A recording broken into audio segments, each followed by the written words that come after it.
What's going on, people? We are Tottenham TV here, back here with another match reaction. We have drawn 1-1 with Newcastle at the Tottenham Hotspur Stadium. Our wait for a home victory goes on in a completely one-sided first half. I thought that was our most dominant display of the season so far in the first half. Kane was firing on all cylinders. He was absolutely playing amazing. Sonny was on it. Lo Celso was playing really well. Doherty, Højbjerg, Winks, they were all playing really well.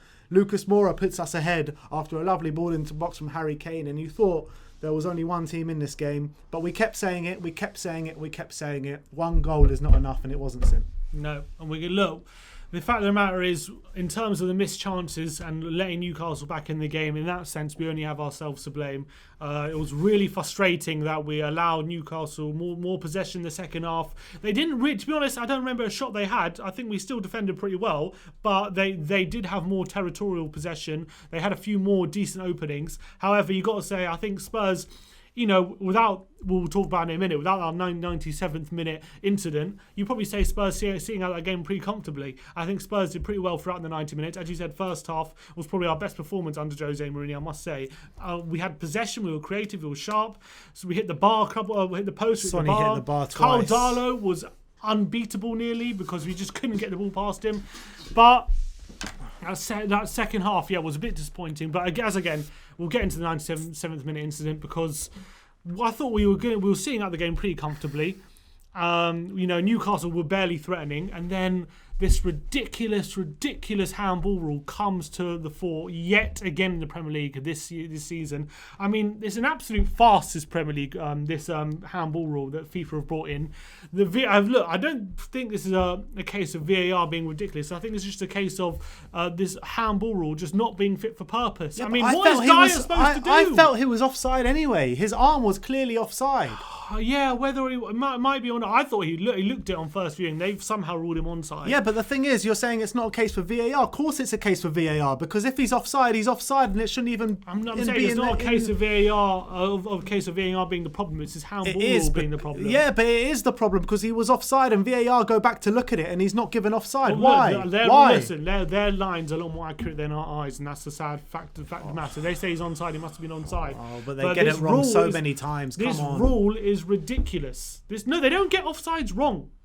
They don't get it because they got that wrong. They didn't. They didn't. What do you mean? Come on, they did. They didn't. The line they draw quite accurately. If they say it was onside, I'm assuming he's onside. What I have a bone to pick with the offsides is they draw it so minusculely that it's irrelevant and it shouldn't be drawn so tightly because that wasn't what the offside rule was brought in for. However, that's a separate debate. The debate here is with this stupid handball rule where Eric Dyer, you're supposed to jump like this if you're a centre back now because you're not allowed to have your hand any. But Kai Havertz yesterday was not a handball, yeah? Yeah, exactly. Havertz is allowed to control the ball with his arm, let off to Mount, who shoot and scores a goal. Yeah, Dyer, who's not even looking at the ball, all he does is jumping to challenge for a header. Yeah, Carroll wins the ball, flicks it onto his arm, and he's not even looking at the ball, and there's a penalty. I mean, the rule has to be thrown in the bin. It's an absolute joke. It's an absolute... We're the laughing stock of the sporting world at the moment with this rule. I mean, it's ridiculous. Every game, something else happens with this handball rule. Every game there's some sort of decision that shouldn't be a decision that should be a decision. I thought the one last week was even more fast scored than the one today, to be honest. Imagine if that Doherty one was given in the last minute. I mean, it's ridiculous. This one is fast scored enough. But these handball rules have to change. Whoever's brought this in has not played the game 1 minute, hasn't thought about it for a second. This rule is a joke. It's a joke. What is natural position? When you're running, that's a natural position. When you're jumping, that's a natural position. What are players supposed to do? A defender's supposed to allow attackers... Especially with his back turned, that you can't even see where the ball's going. Are defenders supposed to allow attackers to have a free run at the ball to head it because they're only allowed to jump like this? I mean, the rule is ridiculous. It has to be binned immediately. It's ruining football. It's ruining everyone else's enjoyment. Except for obviously Newcastle fans who probably are delighted at the result. Obviously they're happy they got the penalty in the last minute. Every single person in the football world is probably looking at this and put their head in their hand like this and thinking, what is the sport come to? Because that is just not a penalty. It's never been a penalty. It shouldn't be a penalty. And the rules of the game are an absolute joke. And I'm fuming. I was fuming yesterday. I was going on rants yesterday when I was seeing these handballs. I was going on rants last week. This isn't just because Tottenham have been screwed over in the last minute. I've been saying this consistently for a long time, that this rule needs to be thrown in the bin. Every single manager in the Premier League agrees with me.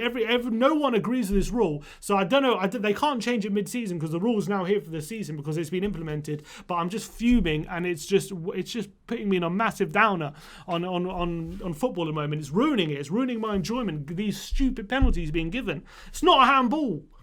Anyway, that's my rant over. No, you're 100% right. You're 100% right. It's an absolute disgrace.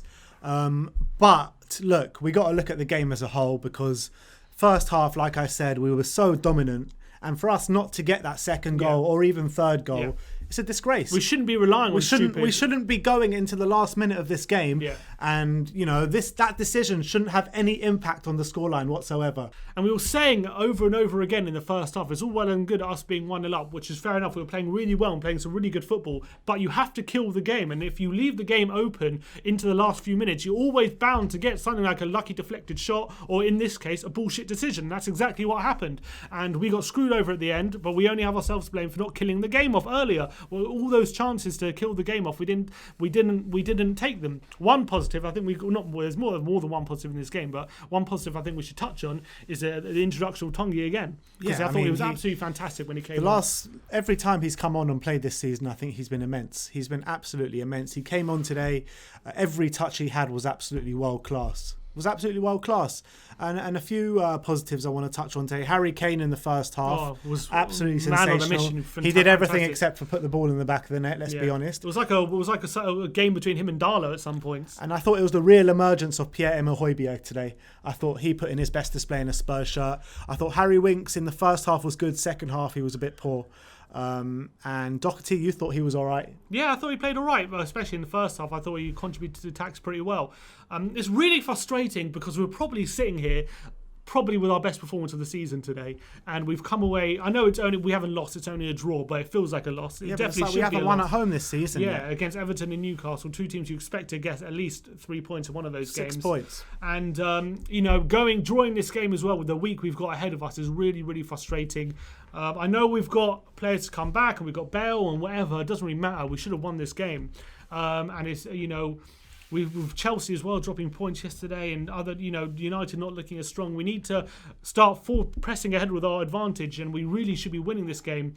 I'm just looking at the free kick as well that we gave away. It just wasn't a free kick as well. It wasn't a free kick at the last minute. But again, we shouldn't be relying on these things. We shouldn't be complaining about these little details because we should have been 2-3 goals up. This game should have been wrapped up at half time, and obviously Sonny goes off at half time.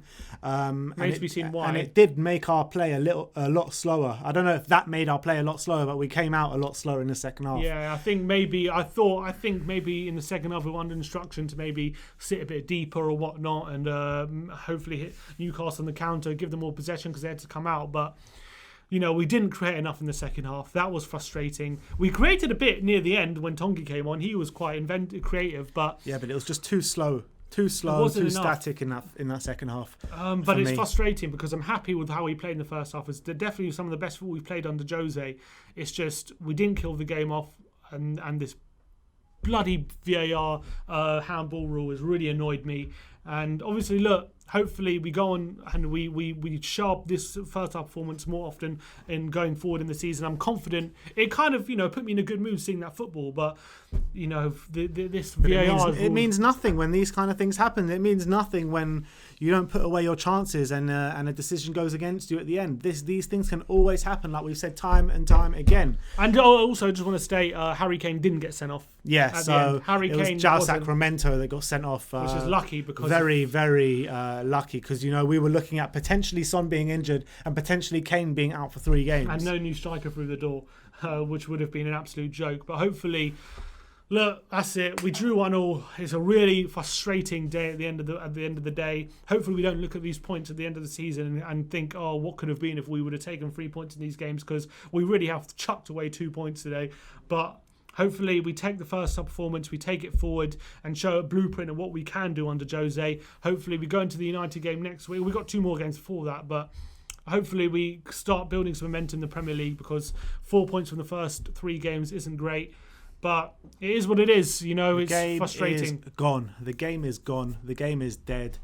When these decisions keep happening every week. And they're going to keep happening. Completely. They're going to keep happening. Not even the decisions, completely inconsistent decisions. When you look at the Chelsea game yesterday and when you look at the Spurs game today. It's ridiculous. I mean, 2 completely different rules for 2 completely different games. So, I mean... But the rule used to be for attacking players, if it touches... Like, look at Lucas Moura's handball last season. It slightly touches, like, fingernail, and all of a sudden that's a handball against us. But, it touches his arm while he's falling down. Like, what's he supposed to do? Like, Havertz controls the ball down with his arm and leads to a goal and nothing. I don't understand the rules anymore. The game is a farce. The rules are a farce. FA and FIFA have to take a long, hard look at themselves, because it's a disgrace, and I'm fuming. Yeah. Anyway, that's it. Anyway, join us for the post-match fan show. The Gold members will have the link in their community sections. Go check that out. Like, subscribe, and comment. And as always, come on you Spurs.